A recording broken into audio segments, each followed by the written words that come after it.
Welcome back. In this lecture, I am going to continue my discussion on light scattering technique for molecular weight measurements. I will also talk about techniques related to size measurements for polymer molecules. So, basically I will continue with the discussion on static light scattering, and I will briefly talk about dynamic light scattering techniques. Now, if you recall, in last lecture I had discussed light scattering from at the beginning one small particle, and this was the expression where alpha is the polarizability which is related to dN by dC square, whereas dN by dC is refractive index increment. Next, I moved on to a collection of small particle, gaseous particle, and for light scattering from many gas particle, we got this expression where m is the molar mass or molecular weight, c is the mass concentration in terms of mass by volume. Next, we moved light scattering from solution of small particle. Now, when we talk about small particle, we talked about particles which have radius less than lambda prime by 50, where lambda prime is the wavelength of the incident light in the medium. Now, this is not a very hard and fast rule that this radius has to be less than lambda prime by 50, it could be lambda prime by 40, 30 depending upon the particle we are discussing or the particle in our hand. So, if you talk about visible light, then this small particle will have radius around 8 to 10 nanometer. So, the particles which have radius less than 10 nanometer, we will have this light scattering expression applicable to them. We talked about that light scattering for solution also depend on the light scattering due to concentration fluctuation of the solvent molecules as well as the solute molecules, in this case polymer molecule. For the solute molecule, the light scattering from solvent molecules were nullified by taking excess Rayleigh ratio as representative here, and the concentration fluctuation from solute molecules were accounted by this virial expression related to osmotic pressure. Now, if we replace this R and optical constant, then the expression came like this. Now, this M, we will just talk about little more about this particular molecule, right.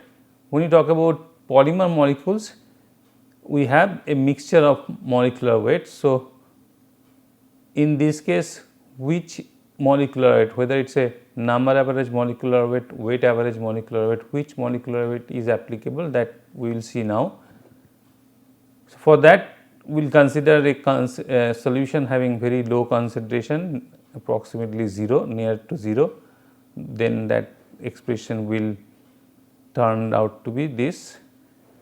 Now, we assume that this excess Rayleigh ratio for a number of polymer molecules in solution is given by summation of the excess Rayleigh ratio for individual polymer molecules. Hence, we can write the total excess Rayleigh ratio as the summation of Rayleigh ratios for individual molecules. Hence, we can write this expression where Mi is the molecular weight of individual polymer molecules and C is the concentration for individual polymer molecules. Remember, this is in weight by volume. So, we divide both sides all the terms by C and multiply by C, which gives the expression like this. Now, this is, we know it is MW. Hence, In this case, the m which we are talking about is mW. Hence, we will write the expression as this for a polydisperse polymer molecule. Now, for a small particle, we can get the value of mW by this expression itself.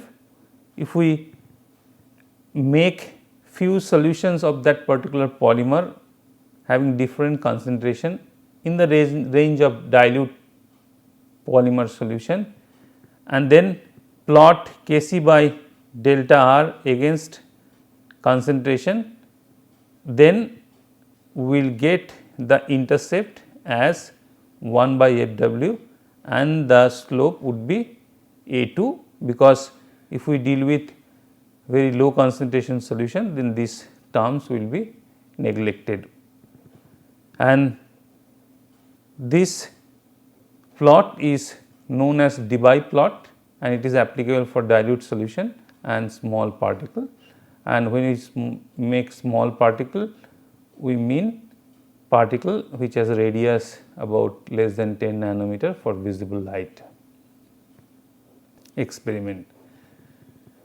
Now, this typical concentration is about 1 to 5 milligram per ml, that is the typical concentration generally used for this experiment, but this is there is no hard and fast rule.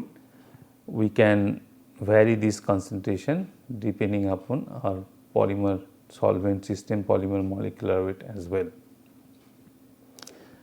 So, when the polymer size is small enough, then we can calculate or we can determine the scattering intensity at any angle, and by plotting this with concentration of solution from the intercept, we can get the value of mW using Debye plot, and we can also get the value of A2, which will give us value of polymer solvent interaction parameter chi.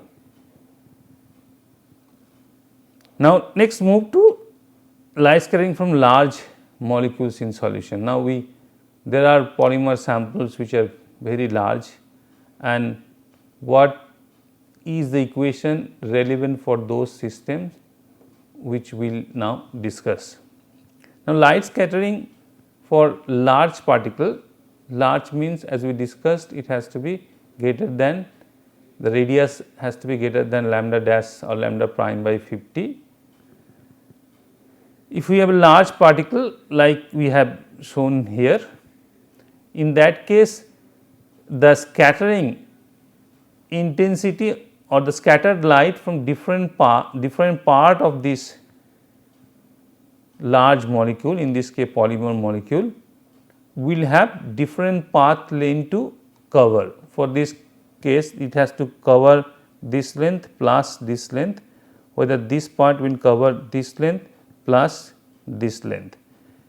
Now, when our scattering angle is not 0, then you can see that these two scattering radiation are not in phase, they are out of phase. Hence, the scattering intensity will get reduced as we increase the scattering angle. At scattering angle 0, there will be no destructive interference. So, the scattered light will be in phase and we will have the highest intensity of scattered light, but unfortunately we cannot detect or we cannot determine the intensity of scattered light at 0 angle, because there is a transmitted light which is the major portion of the light which will come into this detector, and it is impossible for any equipment to determine the scattered light intensity at a detector which is placed at 0 degree. So, intramolecular, we are talking about intramolecular interference leads to a reduction in scattering intensity as the scattering angle increases. So, higher is the scattering angle, higher would be this interference, as a result the scattering intensity will come down, and that happens for a large particle. So, if we see the scattering envelope, this outside one is a symmetric as we discussed earlier, which is for sample having small or particle having small size. So, in this case I theta is, in this case small particle I theta is equals to I 180 degree minus theta, symmetric, whereas this is for large particle where this symmetry is broken, and as the theta increases the intensity of scattered light actually decreases. So, if you plot instead of I theta, if you plot the excess Rayleigh ratio or Rayleigh ratio, then for small particle we will get a angle independent scattered as we discussed earlier. So, the value of excess Rayleigh scattering, excess Rayleigh ratio or Rayleigh ratio is independent of angle for a small particle, where it is indeed dependent on the angle, scattering angle for large particle. For the large particle, Rayleigh ratio or excess Rayleigh ratio is not equal at all the angles. So, we will have to add another term p theta for the expression which we deduced earlier, where p theta is the ratio at the angle of measurements with the 0 degree delta r theta. In this case we are putting a subscript theta, that means this term for a particular angle theta, because for larger particle this value will depend on the value of theta, whereas for small particle we did not put this theta because the term is not dependent on the value of theta. P theta is particle scattering factor, and the size increases, or the angle of measurements or scattering angle increases, the value of p theta actually comes down, and the highest value of p theta when theta becomes 0 is 1. So, p theta is either 1 or less than 1.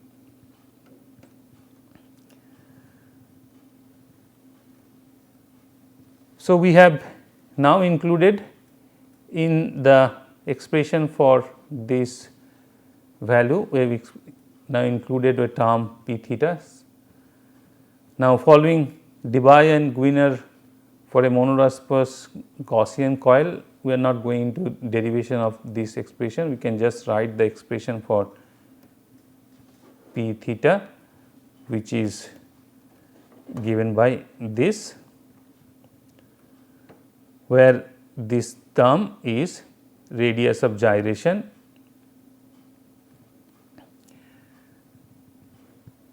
and this is valid for dilute solution and low scattering angles. Now, if you look at the angle dependence of this p theta is plotted with sin squared theta by 2 in this case. As you can see, when the radius increases or size of the particle increases, the angle dependence increases. So, there is a sharp decrease in p theta value when the size increases, but when the size becomes lower and lower, the angle dependence actually comes down, and when it is 10 nanometer, this is very small. So, in this case, when this was deduced, there is no assumption was made for about the shape of the particle. Hence, this gives us unambiguously the quantity radius of gyration. Of course, looking at this curve, we can see that this experiment, angle dependent experiment, be only useful for the particle which has larger size, which have angle dependence of this term. But if the particle is size is low, then there is no angle dependency on this term, hence this will not be useful. So, this angular dependence experiment is only useful for particles having larger than this value, which is nearly more than 10 nanometer for visible light.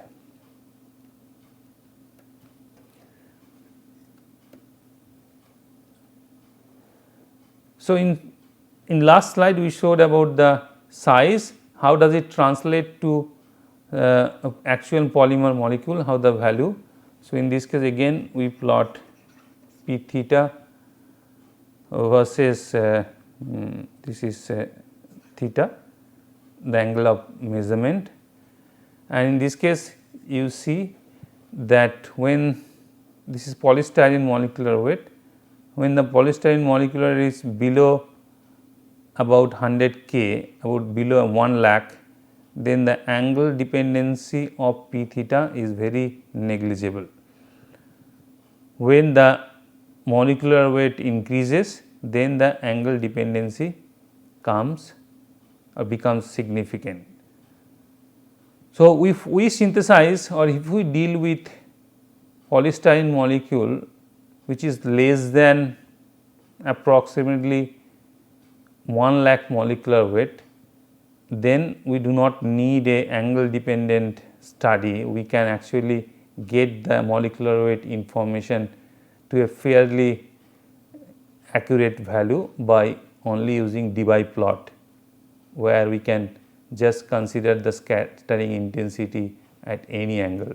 But if the sample or if the polymer which we are dealing with is higher than say about 1 lakh, then we need to do a angle dependent scattering, light scattering study to get accurate information.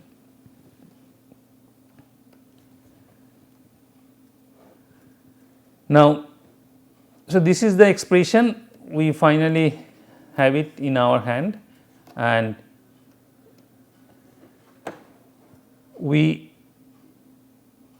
have seen that the light scattering intensity or the excess Rayleigh scattering Rayleigh ratio or this term depends on both concentration of the polymer solution as well as the theta, which is scattering angle, of course on the radius of gyration value and molecular weight value of the polymer molecule.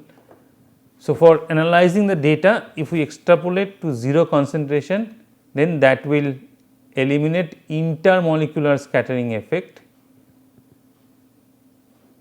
So, ideally we should do experiments with one molecule, but which is not possible for us. So, we can actually extrapolate to 0 concentration. In doing that, we will be able to eliminate the intermolecular scattering effect.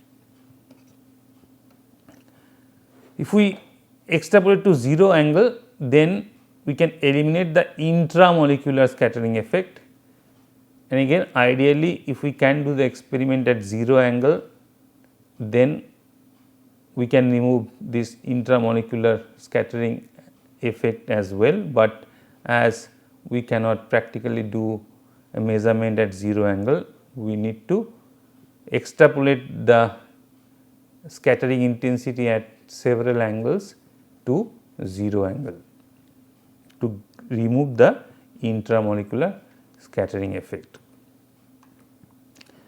So, this is what is done by scientist Bruno Zim, and this plot is called Zim plot. In this case, a set of polymer solutions are made in different concentration dilute region, say for example C1, C2, C3, C4, C5, different concentration, and measurements for each of these solutions are done at different scattering angle, and this the value of this is plotted with respect to sin square theta by 2 plus k prime. See, this k prime is kind of arbitrarily chosen constant to make this data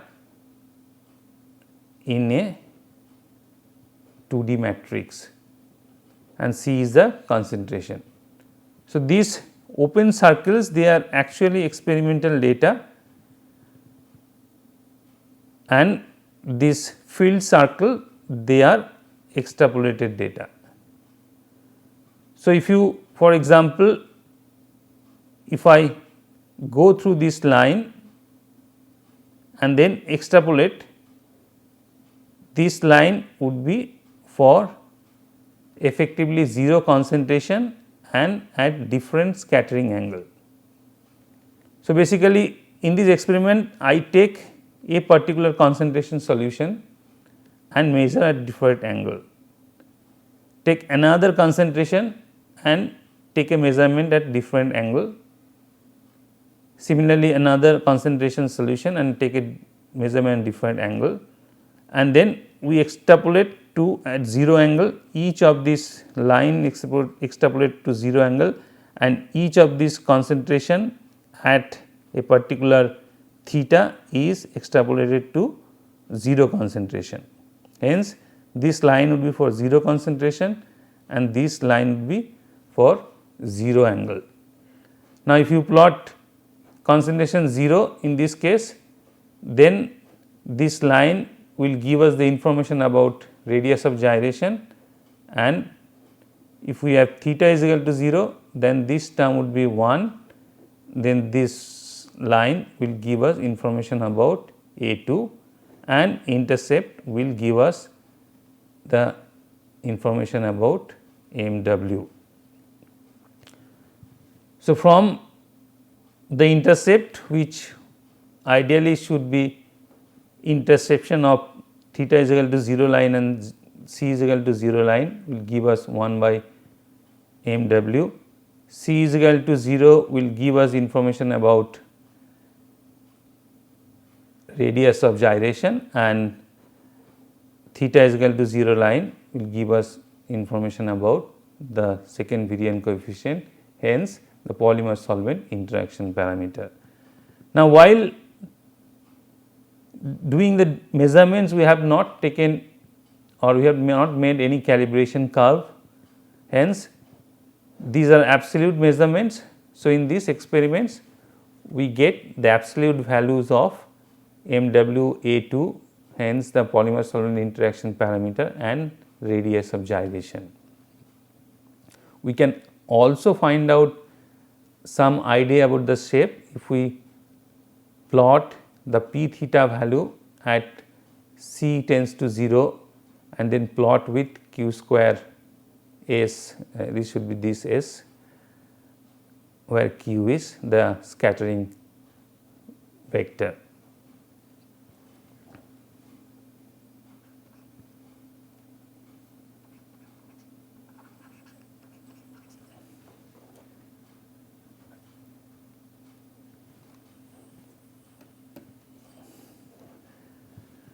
So, in light scattering technique, we can use to determine molecular weight in a broad range from typically this is the range where we can do the measurements, and the lower limit of MW measurements determined by the ability to detect small value of scattering and also variation of dNdC with molar mass at very low masses.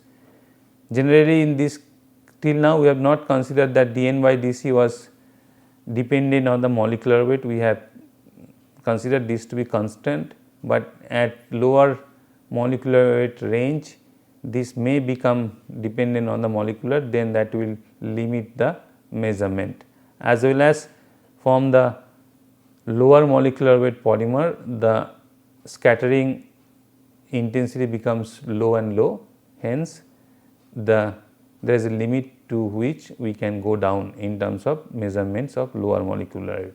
The upper limit corresponds to the molecular weight dimension approaching lambda prime by 2 when complete destructive interference of light scattered from different parts of the same molecular occurs. If the particle size is too high, then there will be complete destruction of scattered light due to interference from different parts. This experiment has to be done in very temperature controlled system. It has to be thermostated plus minus 0.01 degree, otherwise there will be a lot of error, and typically these are the laser which are used for the measurements. And because the scattering intensity dependent on dN by dC square, if you recall, alpha or the polarizability is dependent on dN by dC square. So, dN by dC should be as large as possible to make the measurements more sensitive, and so solvents which have refractive index substantially different from that the polymer should be chosen.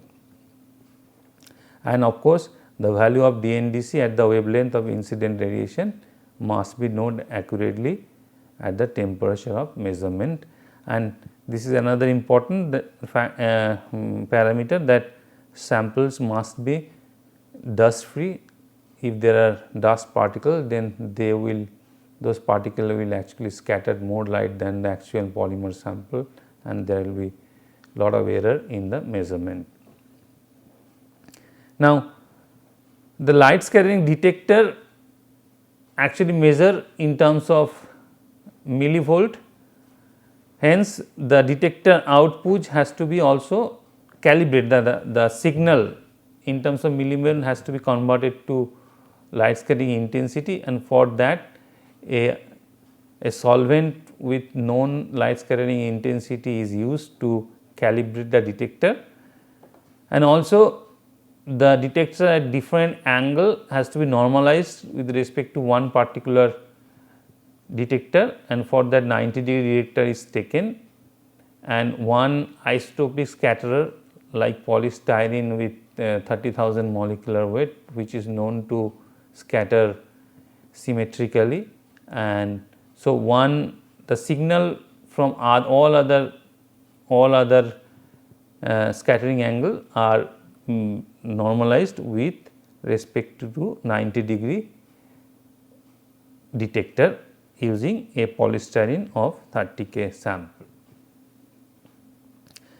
Now, we will move to briefly about the dynamic light scattering, which is used to measure the hydrodynamic size of a solute, in this case polymer molecule. Now, dynamic light scattering measures Brownian motion, and Brownian motion all of us know that is a random movement of particle due to bombardment by the solvent molecule and which surround them. The velocity or the speed of Brownian motion is dependent on defined by translational diffusion coefficient, which is expressed as d.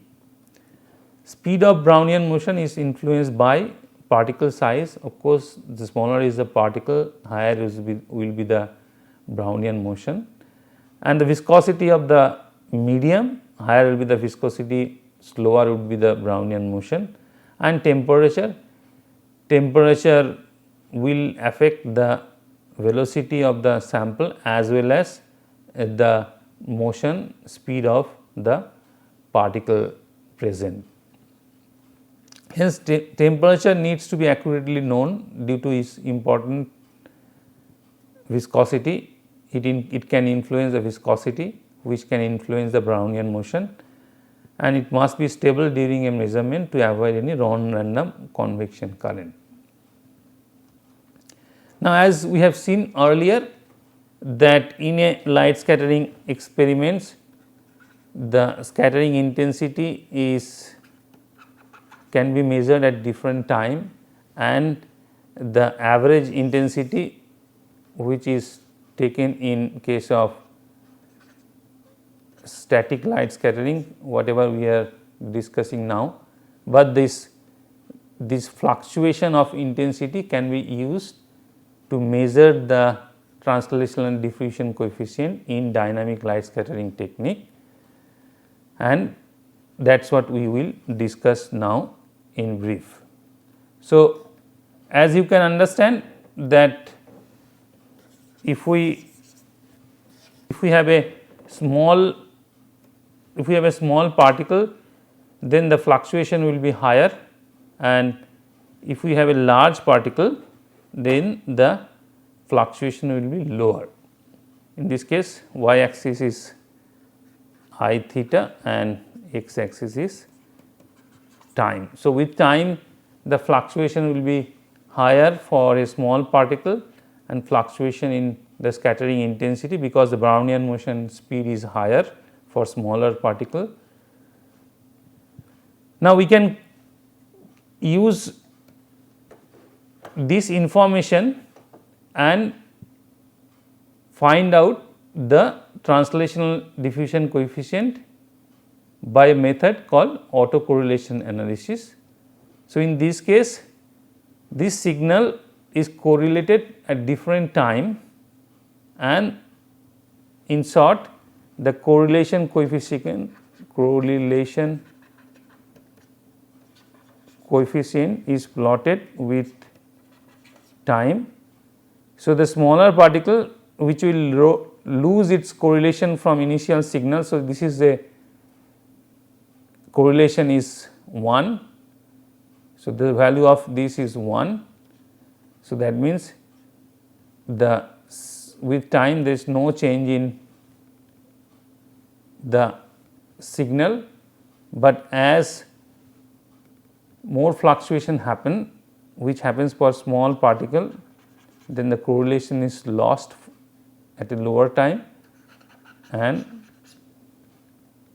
when we have a larger particle, then correlation is lost at a faster, is a lower longer time.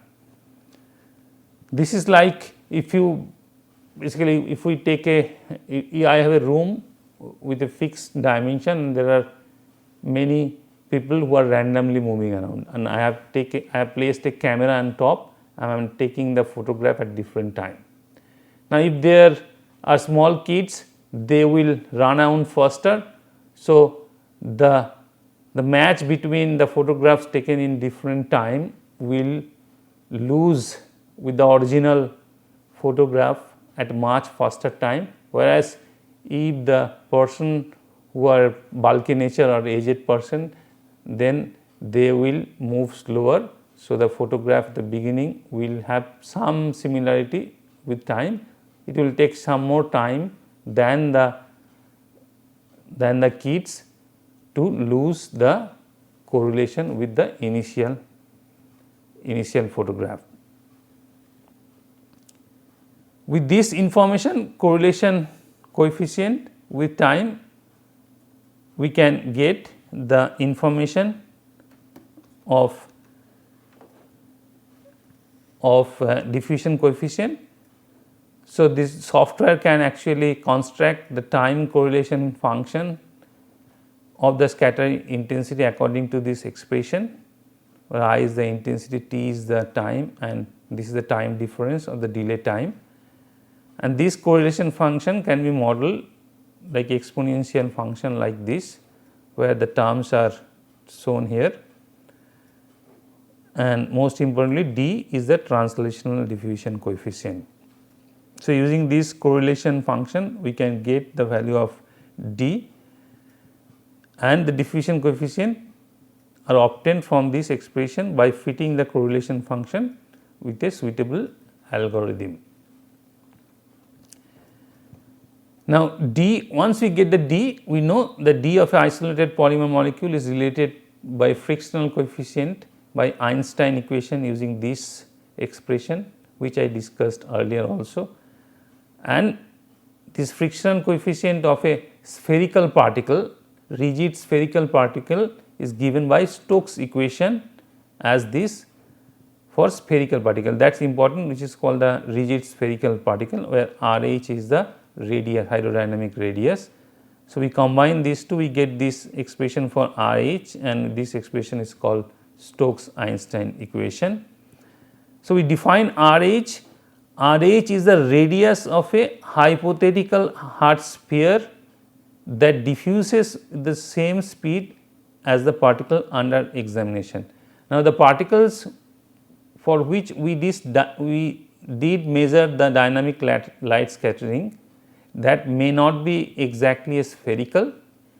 It could be a polymer random coil or a ellipsoid type, or sometimes even very